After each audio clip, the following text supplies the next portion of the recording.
Others will disappoint us. Others will let us down. Amen po. But that's not the excuse for leaving the fellowship. Amen. Hindi po yan ang solusyon dahil ikaw ay katampuhan ka, dahil ikaw ay nainis ka sa pastor, aalis ka na. Tama po ba? Amen. Hindi po yun ang dahilan.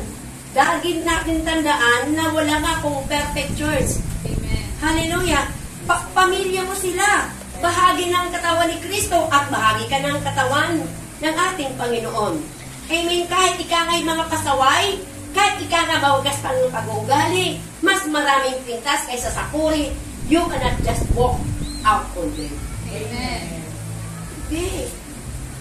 Kaya yung ating mga pagmumukan na yan, pagtsagaan mo, yan ay bahagi. Dahil ikaw ay dito ka tinawag. Tinawag ka bilang kabahagi ng katawan. Magkaiba-iba tayo. Tingnan nyo, may ano yung mga buhok ay curl. Ang inyong mga buhok ay whitey. Ang inyong mga buhok ay blondie. Magkaiba tayo.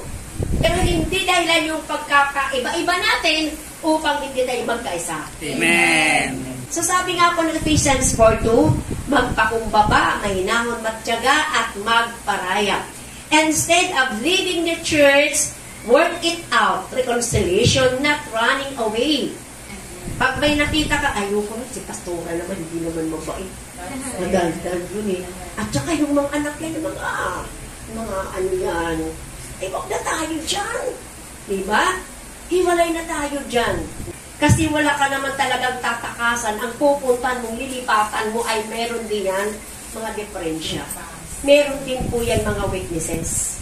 Kasi sabi natin kanina, there is no perfect church and non-perfect pastor and leaders. Ang church, ang CJM ay laman ng mga umami na mga kasalanan. Amen. Umamin ka, makasalanan ka, hindi ka talaga karapat-dapat sa Diyos. May mga kapintasan po tayong lahat.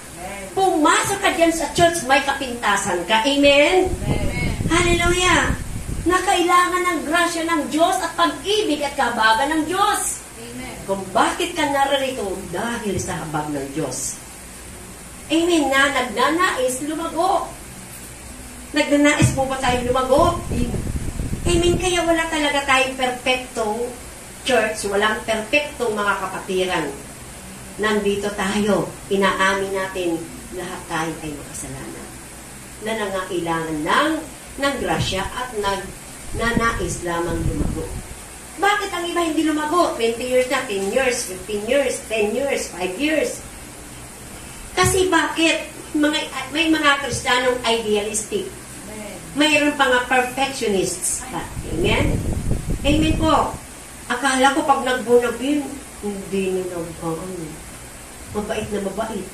Perfect ang ugali. Perfect ang lahat. So, ano ginawa niya? Hindi siya patuloy kasi perfectionist siya. Siya ay tumalikod. Kasi nakala niya ang born again ay perfectong buhay. Let us all realize that we are not perfect Christians. Amen. At binabago tayo araw-araw ng Diyos.